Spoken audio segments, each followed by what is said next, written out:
हरे कृष्णा, राधे राधे। सभी भक्तों को सादर प्रणाम। भक्तों, आप नियमित प्रातः 6 बजे हमारे चैनल पर कार्तिक मास की कथाएं श्रवण करते हैं। प्रातः 6:30 बजे श्रीमद् भागवत महापुराण की कथाएं भी श्रवण करते हैं। सभी वारों की कथाएं, तिथि, ज्ञान इत्यादि की जानकारी भी आपको हमारे चैनल के माध्यम से दी जाती है। यदि अभी तक आपने चैनल को सब्सक्राइब नहीं किया है तो अवश्य ही कर लें, साथ ही बेल आइकन भी प्रेस कर लें, जिससे आने वाले हर नए वीडियो का नोटिफिकेशन आपको समय पर मिल सके। श्रीमद् भागवत महापुराण के कल के अध्याय में सूर्य के रथ और उसकी गति का वर्णन, भिन्न भिन्न ग्रहों की स्थिति और गति का वर्णन, शिशुमार चक्र का वर्णन की कथा का रसपान किया था। भक्तों, आज के इस अध्याय में राहु आदि की स्थिति, अतलादि नीचे के लोकों का वर्णन तथा श्री संकर्षण देव का विवरण और स्तुति की कथा का रसपान करेंगे। तो चलिए भक्तों, वीडियो शुरू करते हैं।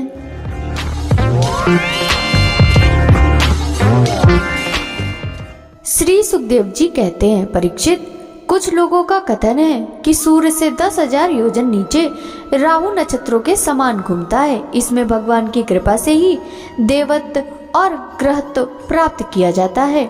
स्वयं यह सिंह का पुत्र असुराधम होने के कारण किसी प्रकार इस पद के योग्य नहीं।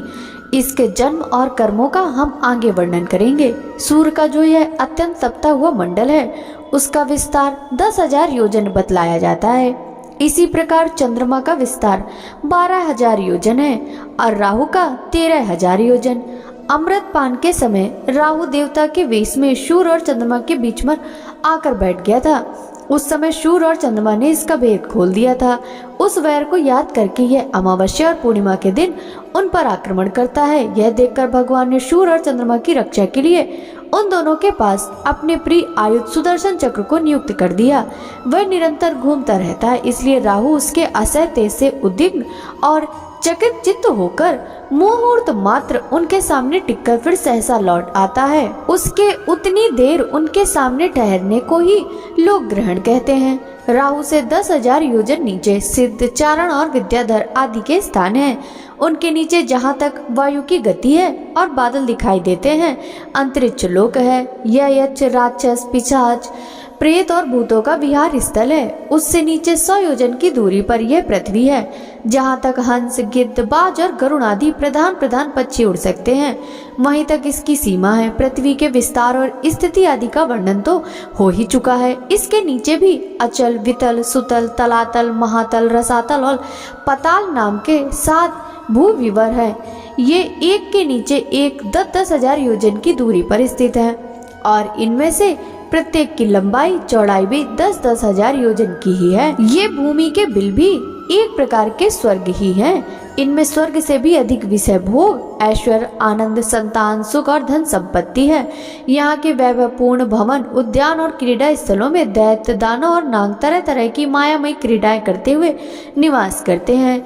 वे सब गृहस्थ धर्म का पालन करने वाले हैं। उनके स्त्री, पुत्र, बंधु बांधव और सेवक लोग उनसे बड़ा प्रेम रखते हैं और सदा प्रसन्न चित्त रहते हैं। उनके भोगों में बाधा डालने की इंद्र आदि में भी सामर्थ्य नहीं है। महाराज, इन बिलों में मायावी मैदानों की बनाई हुई अनेकों पुरियां शोभा से जगमगा रही हैं, जो अनेक जाति की सुंदर सुंदर श्रेष्ठ मणियों से रचे हुए चित्र विचित्र भवन पर कोटे, नगर द्वार, सभा भवन, मंदिर, बड़े बड़े आंगन और ग्रहों से सुशोभित है तथा जिनकी कृत्रिम पर नाग और असुरों के जोड़े, कबूतर, तोता और मैना आदि पक्षी किलोल करते रहते हैं।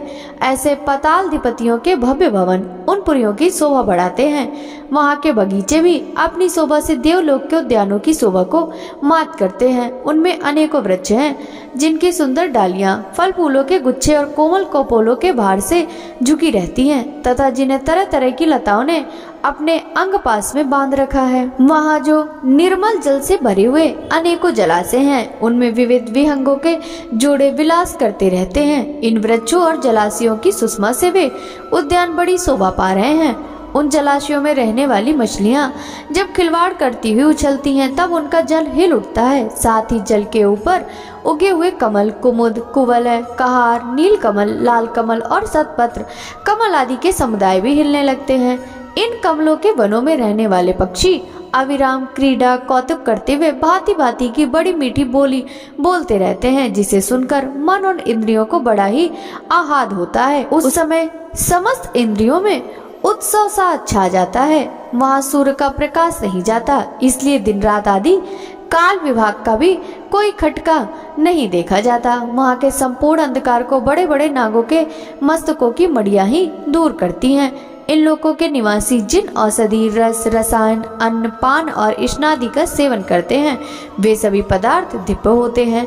इन दिव्य वस्तुओं के सेवन से उन्हें मानसिक या शारीरिक रोग नहीं होते तथा झुर्रियां पड़ जाना, बाल पक जाना, बुढ़ापा आ जाना, देह का कांतिहीन हो जाना, शरीर में से दुर्गंध आना, पसीना चूना, थकावट अथवा शिथिलता आना तथा आयु के साथ शरीर की अवस्थाओं का बदलना, ये कोई विकार नहीं होते। वे सदा सुंदर स्वस्थ जवान और शक्ति संपन्न रहते हैं। उन पुण्य पुरुषों की भगवान के तेज रूप सुदर्शन चक्र के सिवा और किसी साधन से मृत्यु नहीं हो सकती। सुदर्शन चक्र के तो आते ही भय के कारण असुर मणियों का गर्भस्राव और गर्भपात हो जाता है। अतल लोक में मैदानों का पुत्र असुर बल रहता है। उसने 96 प्रकार की माया रची हैं। उनमें से कोई कोई आज भी मायावी पुरुषों में पाई जाती हैं। उसने एक बार जब वहाँ ली थी, उस समय उसके मुखों से स्वर्णी अपने वर्ण के पुरुषों में रमण करने वाली कामनी और पुंशली 3 प्रकार की स्त्रियां उत्पन्न हुई। ये उस लोक में रहने वाले पुरुषों को हाटक नाम का रस पिलाकर संभोग करने में समर्थ बना लेती हैं और फिर उनके साथ अपनी हाव भावमयी चितवन प्रेममयी मुस्कान प्रेमालाप और आलिंगन आदि के द्वारा यथेष्ट रमण करती हैं। उस हाटक रस को पीकर मनुष्य मदांध सा हो जाता है और अपने को 10,000 हाथियों के समान बलवान समझकर मैं ईश्वर हूँ, मैं सिद्ध हूँ, इस प्रकार बढ़ बढ़कर बातें करने लगता है। उसके नीचे वितल लोक में भगवान हाटकेश्वर नामक महादेव जी अपने पार्षद भूतगणों के सहित रहते हैं। वे प्रजापति की सृष्टि की वृद्धि के लिए भवानी के साथ विहार करते रहते हैं। उन दोनों के तेज से वहाँ हाटकी नाम की एक श्रेष्ठ नदी निकली है। उसके जल को वायु से प्रज्वलित अग्नि बड़े उत्साह से पीता है। वह जो हाटक नाम का सोना थूकता है, उससे बने हुए आभूषणों को दैत्यराजों के अंतापुरी में स्त्री पुरुष सभी धारण करते हैं। वितल के नीचे सुतल लोक है। उसमें महायशस्वी पवित्र कीर्ति विरोचन पुत्र बलि रहते हैं। भगवान ने इंद्र का प्रिय करने के लिए अदिति के गर्भ से वटु वामन रूप में अवतीर्ण होकर उनसे तीनों लोक छीन लिए थे। फिर भगवान की कृपा से ही उनका इस लोक में प्रवेश हुआ। यहाँ उन्हें जैसी उत्कृष्ट संपत्ति मिली हुई है, वैसे इंद्र आदि के पास भी नहीं है। अतः वे उन्हीं पूज्यतम प्रभु की अपने धर्माचरण द्वारा आराधना करते हुए यहाँ आज भी निर्भरता पूर्वक रहते हैं। राजन, संपूर्ण जीवों के नियंता एवं आत्मस्वरूप परमात्मा भगवान वासुदेव जैसे पूज्यतम पवित्रतम पात्र के आने पर उन्हें परम श्रद्धा और आदर के साथ स्थिर चित्त से दिए हुए भूमि दान का यही कोई मुख्य फल नहीं है कि बलि को सुतल लोक का ऐश्वर्य प्राप्त हो गया। यह ऐश्वर्य तो अनित्य है, किंतु वह भूमि दान तो साक्षात मोक्ष का ही द्वार है। भगवान का तो छींकने गिरने और फिसलने के समय विवश होकर एक बार नाम लेने से ही मनुष्य ऐसा कर्म बंधन को काट देता है, जबकि मुमुक्षु लोग इस कर्म बंधन को योग साधन आदि अन्य अनेकों उपायों का आश्रय लेने पर बड़े कष्ट से कहीं काट पाते हैं। इतियो आपने संयमी भक्त और ज्ञानियों को स्वरूप प्रदान करने वाले और समस्त प्राणियों की आत्मा श्री भगवान को आत्मभाव से किए हुए भूमिदान का यह फल नहीं हो सकता। भगवान ने यदि बलि को उसके सर्वस्व दान के बदले अपनी विस्मृति कराने वाला यह मायामय भोग और ऐश्वर्य ही दिया होता तो उन्होंने उस पर यह कोई अनुग्रह नहीं किया। जिस समय कोई और उपाय न देखकर भगवान ने याचना के छल से उसका त्रिलोकी का राज्य छीन लिया और उसके पास केवल उसका शरीर मात्र ही शेष रहने दिया। तब वरुण के पासों में बांधकर पर्वत की गुफा में डाल दिए जाने पर उसने कहा था, खेद है, ये ऐश्वर्यशाली इंद्र विद्वान होकर भी अपना सच्चा स्वार्थ सिद्ध करने में कुशल नहीं है। इस पे सम्मति लेने के लिए अनन्य भाव से बृहस्पति जी को अपना मंत्री बनाया। फिर भी उनकी अवहेलना करके इसने श्री विष्णु भगवान से उनका दास न मांगकर उनके द्वारा मुझसे अपने लिए ये भोग ही मांगे। ये तीनों लोग तो केवल एक मनवंतर तक ही रहते हैं, जो अनंत काल का अवयव मात्र है। भगवान के कैकर के आगे भला इन तुच्छ भोगों का क्या मूल है। हमारे पिता में प्रहलाद जी ने भगवान के हाथों अपने पिता हिरण्यकश्यपु के मारे जाने पर प्रभु की सेवा का ही वर मांगा था। भगवान देना भी चाहते थे तो भी उनसे दूर करने वाला समझकर उन्होंने अपने पिता का निष्कंटक राज्य लेना स्वीकार नहीं किया। वे बड़े महानुभाव थे, मुझ पर तो भगवान की कृपा ही है और न मेरी वासनाएं ही शांत हुई हैं। फिर मेरे जैसा कौन पुरुष उनके पास पहुंचने का साहस कर सकता है। राजन, इस बलि का चरित्र हम आगे विस्तार से कहेंगे। अपने भक्तों के प्रति भगवान का हृदय दया से भरा रहता है। इसी से अखिल जगत के परम पूजनीय गुरु भगवान नारायण हाथ में गदा लिए सुतल लोक में राजा बलि के द्वार पर सदा उपस्थित रहते हैं। एक बार जब दिग्विजय करता हुआ घमंडी रावण वहां पहुंचा, तब उसे भगवान ने अपने पैर के अंगूठे की ठोकर से ही लाखों योजन दूर फेंक दिया था। सुतल लोक से नीचे तलातल है, वहाँ त्रिपुराधिपति दानव राजमय रहता है। पहले 3 लोगों को शांति प्रदान करने के लिए भगवान शंकर ने उसके तीनों पुर भस्म कर दिए थे।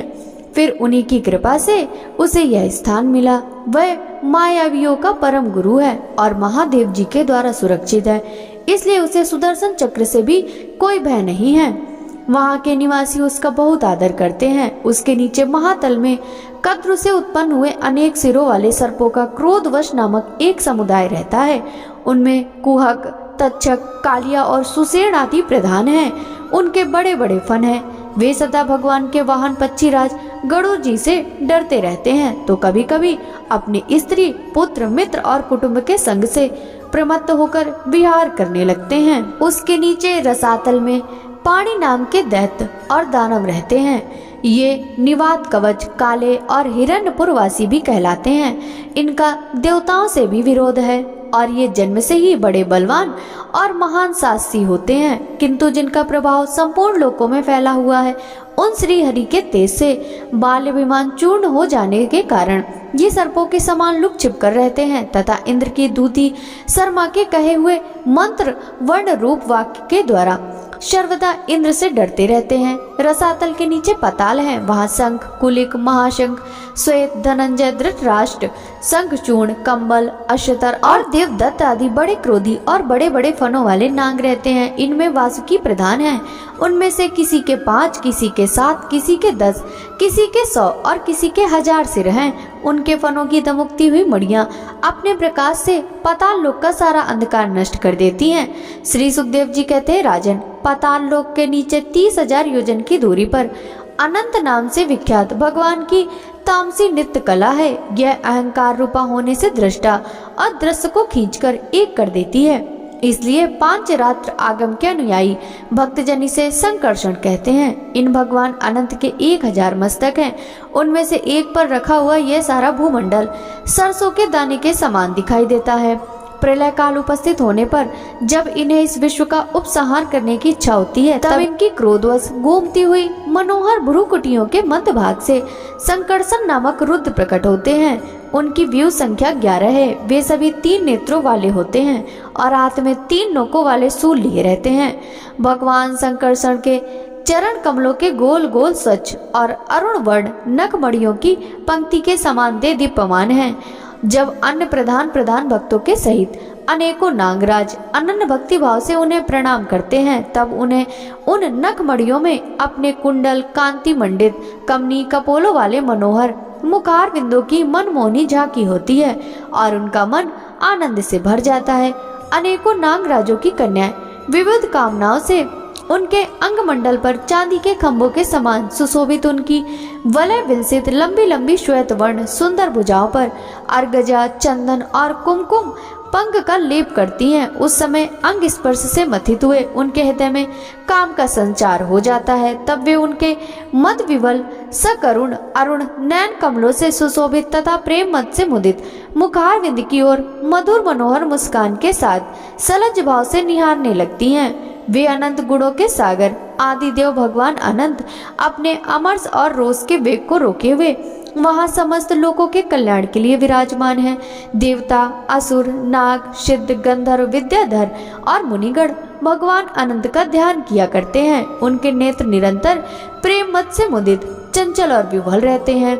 वे सुललित वचनामृत से अपने पार्षद और देव यूथपों को संतुष्ट करते रहते हैं। उनके अंग पर नीलांबर और कानों में केवल एक कुंडल जगमगाता रहता है तथा उनका सुभग और सुंदर हाथ हल्की मूठ पर रखा रहता है। वे उदार लीला में भगवान संकर्षण गले में वैजंती माला धारण किए रहते हैं, जो साक्षात इंद्र के हाथी ऐरावत के गले में पड़ी हुई स्वर्ण की श्रृंखला के समान जान पड़ती है, जिनकी कांति कभी फीकी नहीं पड़ती। ऐसी नवीन तुलसी की गंध और मधुर मकरंद से उन्मत्त हुए भौरे निरंतर मधुर गुंजार करके उसकी शोभा बढ़ाते रहते हैं। परीक्षित, इस प्रकार भगवान अनंत महात्म श्रवण और ध्यान करने से मुमुक्षुओं के हृदय में आविर्भूत होकर उनकी अनादिकालीन कर्म वासनाओं से ग्रथित सत्व, रज और तमोगुणात्मक अविद्यामयी हृदय ग्रंथि को तत्काल काट डालते हैं। उनके गुणों का एक बार ब्रह्मा जी के पुत्र भगवान नारद ने तुम्बुरु गंधर्व के साथ ब्रह्मा जी की सभा में इस प्रकार गान किया था, जिनकी दृष्टि पड़ने से ही जगत की उत्पत्ति, स्थिति और प्रलय के हेतुभूत सत्वादि प्राकृत गुण अपने अपने कार्य में समर्थ होते हैं, जिनका स्वरूप ध्रुव और अकृत है तथा जो अकेले होते हुए इस नानात्मक प्रपंचों को अपने में धारण किए हुए हैं। उन भगवान संकर्षण के तत्व को कोई कैसे जान सकता है, जिनसे यह कार्य कारण रूप सारा प्रपंच भास रहा है तथा अपने निज जनों का चित्त आकर्षित करने के लिए ही की हुई जिनकी वीरतापूर्ण लीला को परम पराक्रमी सिंह ने आदर्श मानकर अपनाया है। उन उदार वीर शंकरषण भगवान ने हम पर बड़ी कृपा करके यह विशुद्ध सत्यमय स्वरूप धारण किया है, जिनके सुने सुनाए नाम का कोई पीड़ित अथवा पतित पुरुष अकस्मात अथवा हंसी में उच्चारण कर लेता है तो वह पुरुष दूसरे मनुष्यों के भी सारे पापों को तत्काल नष्ट कर देता है। ऐसे शेषनाग भगवान को छोड़कर मुमुक्षु पुरुष और किसका आश्रय ले सकता है। यह पर्वत, नदी और समुद्र आदि से पूर्ण संपूर्ण भूमंडल उन सहस्त्र शीर्षा भगवान के एक मस्तक पर एक रज कण के समान रखा हुआ है। वे अनंत हैं, इसलिए उनके पराक्रम का कोई परिमाण नहीं है। किसी के 1000 जीभें हो तो भी उन सर्वव्यापक भगवान के पराक्रमों की गणना करने का साहस वह कैसे कर सकता है। वास्तव में उनके वीर अतिशय गुण और प्रभाव असीम है। ऐसे प्रभावशाली भगवान अनंत रसातल के मूल में ही अपनी महिमा में स्थित एवं स्वतंत्र हैं और संपूर्ण लोगों की स्थिति के लिए लीला से ही पृथ्वी को धारण किए हुए हैं। राजन, भोगों की कामना करने वाले पुरुषों की अपने कर्मों के अनुसार प्राप्त होने वाली भगवान की रची हुई ये ही गतियां हैं। इन्हें जिस प्रकार मैंने गुरुमुख से सुना था उसी प्रकार तुम्हें सुना दिया। मनुष्य को प्रवृत्ति रूप धर्म के परिणाम में प्राप्त होने वाली जो परस्पर विलक्षण ऊंच नीची गतियां हैं वे इतनी ही हैं। इन्हें तुम्हारे प्रश्न के अनुसार मैंने सुना दिया। अब बताओ और क्या सुनाऊं? भक्तों, आगे की कथा का रसपान हम कल के अध्याय में करेंगे। श्रीमद् भागवत महापुराण की यह कथा यदि आपको पसंद आई हो तो वीडियो को लाइक कर ज्यादा से ज्यादा भक्तों के साथ शेयर कीजिएगा। साथ ही वीडियो के कमेंट बॉक्स में जय जय श्री हरि विष्णु जरूर लिखिएगा, जिससे भगवान विष्णु की कृपा दृष्टि सदा सर्वदा आप सभी पर इसी प्रकार बनी रहे। आपसे मिलते हैं श्रीमद् भागवत महापुराण के 5वें स्कंद के अंतर्गत आगे की कथाओं के साथ। तब तक सभी भक्तों को हरे कृष्णा, राधे राधे, हर हर महादेव।